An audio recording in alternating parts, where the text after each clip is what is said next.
Hello दोस्तों। तो आज हम पढ़ने जा रहे हैं पास्ट परफेक्ट कॉन्टिन्यूअस टेंस। इस टेंस की पहचान ऐसे होती है कि इन वाक्यों के अंत में रहा था, रही थी या रहे थे ऐसे शब्द आते हैं, लेकिन इसमें समय का भी जिक्र होता है। जैसे वह 2 घंटे से पढ़ रहा था, तो ये पास्ट परफेक्ट कॉन्टिन्यूअस टेंस हो गया, क्योंकि रहा था लास्ट में है और प्लस समय भी है इस सेंटेंस में कि 2 घंटे से। पर अगर समय को हटा दिया जाए, आप कहें कि हाँ रहा था, रही थी, क्यों नहीं हो सकता है जैसे सब में होता है, तो वो एक्चुअली पास्ट कॉन्टिन्यूअस टेंस हो जाएगा। जैसे उसमें वह पढ़ रहा था, या वे नाच रही थी, तुम खेल रहे थे, ये सब। लेकिन जब समय की भी बात आ जाए, जैसे वह 2 घंटे से पढ़ रहा था, वे 2 बजे से नहा रहे थे, मैं 3 महीने से खेल रहा था, तो ऐसे वाक्य जो होते हैं वो पास्ट परफेक्ट कॉन्टिन्यूअस टेंस के होते हैं, जिसमें रहा था, रही थी, रहे थे, या मतलब इन सब के साथ समय का भी जिक्र हो। 2 महीना, 3 महीना, 3 घंटे, 4 दिन, 5 दिन, ऐसे जो भी समय के साथ। इसकी हेल्पिंग वर्ब हैड बीन होती है, फिर चाहे वो सिंगुलर हो या प्लूरल, सबके साथ हैड बीन लगता है। और इसके फॉर्मूले प्रेजेंट परफेक्ट कॉन्टिन्यूअस टेंस वाले ही होते हैं। तो वो फॉर्मूला मैं आपको अभी दिखा रहा हूँ।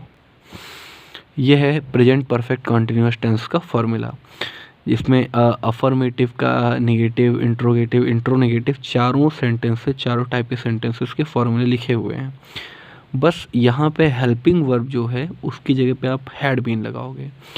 पहले क्या था, हैज़ बीन, हैव बीन। जिसको भी प्रेजेंट परफेक्ट कॉन्टिन्यूअस टेंस को और अच्छे समझना है, वो मेरी पुरानी वीडियो देख सकता है, जिसमें प्रेजेंट परफेक्ट कॉन्टिन्यूअस के बारे में बताया मैंने। अभी हम बात कर रहे हैं पास्ट परफेक्ट कॉन्टिन्यूअस टेंस की। तो इसमें सेम फॉर्मूला अप्लाई होगा, बस क्या करेंगे, हेल्पिंग वर्ब की जगह पे जैसे पहले हैज़ बीन, हैव बीन था, तो अब हैड बीन अप्लाई करेंगे। इसके बाद हम चलते हैं ट्रांसलेशन की ओर। आप फॉर्मूले का स्क्रीनशॉट ले लीजिए, इसको लिख लीजिए अच्छे से। अभी ट्रांसलेशन करते हैं। तो हमने ये कुछ सेंटेंसेस लिए हैं, जैसे इसी का अगर देखेंगे कि मैं, जैसे पहले था कि मैं 2 घंटे से पढ़ रहा हूँ, प्रेजेंट परफेक्ट कंटिन्यूअस का था, तो इसमें जो हैव बीन लिखा हुआ है हेल्पिंग वर्ब की जगह पे, उसकी जगह पे बस आप हैड कर दीजिए, हैड बीन। बाकी सेम रहेगा एज इट इज, सब फॉर्मूले जितने भी ट्रांसलेशन हैं। जैसे सेकंड वाला देखिए, इसमें भी हैड नॉट बीन कर दीजिए, थर्ड में हैड यू, ये सारा। और अभी मैंने जो ट्रांसलेशन किया है मैं आपको दिखा रहा हूँ, ये है।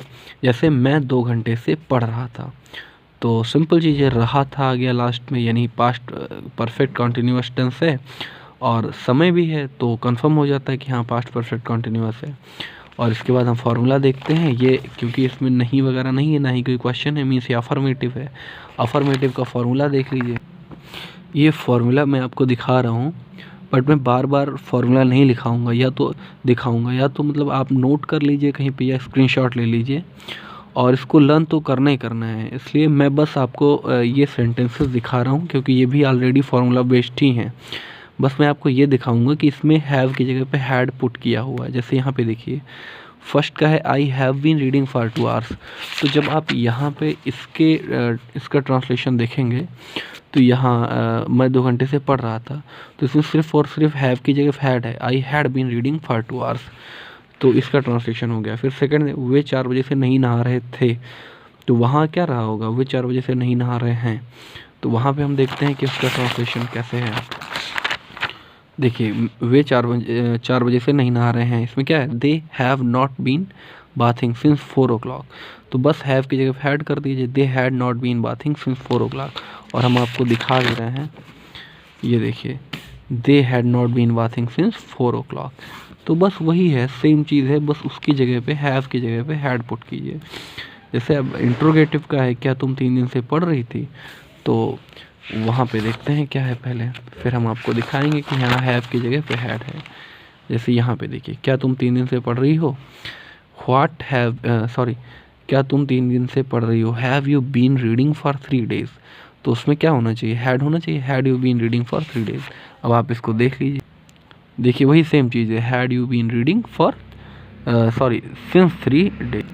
वो फॉर 3 days होना चाहिए गलत, क्योंकि यहाँ पीरियड बताया हुआ है ना कि 3 दिन, तो इसके लिए फॉर 3 डेज़ होगा। इसके बाद नेक्स्ट है तुम 3 दिन से क्या पढ़ रही थी। तो जैसे मैं पहले से कह रहा हूँ कि जब क्वेश्चन वर्ड क्या, क्यों, कहाँ, कैसे, कब, कितना, ये सब बीच में होते हैं हिंदी में, तो इसकी इंग्लिश सबसे पहले लिखते हैं। तो देखिए हमने व्हाट पहले लिख दिया। इसके बाद एज इट इज़ है, जैसे वहाँ पे हैव बीन रहा होगा, जैसे आप देख लीजिए, ये देखिए क्या तुम 3 दिन से पढ़ रही हो, तो हैव है, have you been reading for 3 days. तो यहाँ पे क्या हो जाएगा, had you been reading for 3 days. देखिए वही है, had you been reading for 3 days. फिर तुम 3 दिन से क्या पढ़ रही थी है, हाँ ये वाला था, मैं बता रहा था, हैड यू, तुम 3 दिन से क्या पढ़ रही थी, व्हाट पहले लगाएंगे, बाकी देख लीजिए ऊपर वाला ही है, व्हाट के बाद had you been reading for 3 days, reading for 3 days, as it is है वही इंट्रोगेटिव का फॉर्मूला। आप लोगों को लग रहा होगा कि मैं इस वीडियो में बहुत फास्ट बता रहा हूँ, बट एक्चुअली वो सेम चीज़ बार बार रिपीट करते करते ना अजीब लग रहा है, क्योंकि अगर आप फार्मूला अच्छे से पढ़ लेंगे, लर्न कर लेंगे, तो आपको भी वैसे लगेगा कि इसमें तो कुछ है ही नहीं, सब इजी लगेगा। फिर लगेगा इसको बार बार रिपीट करने से कोई फ़ायदा नहीं है, एक बार फार्मूला रट लीजिए, थोड़ी प्रैक्टिस कर लीजिए बस। इसके बाद नेक्स्ट ये है, क्या वे 2 बजे से नहीं नहा रहे थे।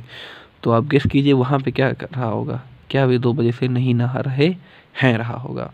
तो देखते हैं हम, ये देखिए वही चीज़ है, क्या वे 2 बजे से नहीं नहा रहे हैं। तो सिंपल चीज़ है, यहाँ कैसे है देखिए, have they not been bathing. तो बस क्या कीजिए, हैव की जगह हैड कर दीजिए, had they not been bathing since 2 o'clock। और इसके बाद चेक कर लीजिए, had they not been bathing since 2 o'clock, same है। नेक्स्ट भी वही चीज़ है, 3 महीने से क्यों नहीं पढ़ रहा था। तो आप अच्छी तरीके से समझते हैं कि जब क्वेश्चन वर्ड हिंदी वाला बीच में है तो इंग्लिश वाला पहले, क्योंकि इंग्लिश व्हाई लिख दिया, हैड। अब उसके बाद फिर देख लीजिए एज इट इज़ वही रहेगा, हैज़ की जगह पे हैड हो गया। तो why had Rohan not been reading for 3 months। देखिए यही आ रहा होगा, ये देखिए why had Rohan not been reading for 3 days। इस तरीके से मैंने सारे सेंटेंसेस ले लिए हैं। आप बस जो फार्मूला बताया हुआ है, फार्मूले एक्चुअली बनते ही इसीलिए हैं कि हाँ उस पर बहुत सारी चीज़ें, यानी बहुत सारा कॉन्सेप्ट उसी पे अप्लाई हो जाता है। एक ही फार्मूले पे हज़ारों सवाल लगते हैं। तो वही जो फार्मूला प्रेजेंट परफेक्ट कंटिन्यूअस है वही पास्ट परफेक्ट कंटिन्यूअस में अप्लाई होगा। और अगर आपने उसको अच्छे से समझ लिया तो इसको भी अच्छे से समझ लेंगे। बस आपको थोड़ा सा हल्का सा हैज़ की जगह पे हैड पुट करना है बस, बाकी सब सेम चीज़ है। तो आई होप मेरा ये वीडियो आप लोगों को बहुत अच्छा पसंद आया होगा, आप लोगों के लिए हेल्पफुल रहा होगा। और ज़रा सा भी हेल्पफुल रहा हो तो मेरी वीडियो को लाइक कीजिएगा और मेरे वीडियो को शेयर भी कीजिएगा अपने दोस्तों को, ताकि वो सब अच्छे से पढ़ें और अपनी इंग्लिश इम्प्रूव करें। और हाँ, टॉपिक ज़रूर बताइए कमेंट सेक्शन में, या आपकी कोई प्रॉब्लम हो डिस्क्रिप्शन बॉक्स में मेरा व्हाट्सएप नंबर है, आप उस पर ज़रूर मैसेज कीजिए। इसके अलावा मेरा चैनल सब्सक्राइब कीजिए। Thank you.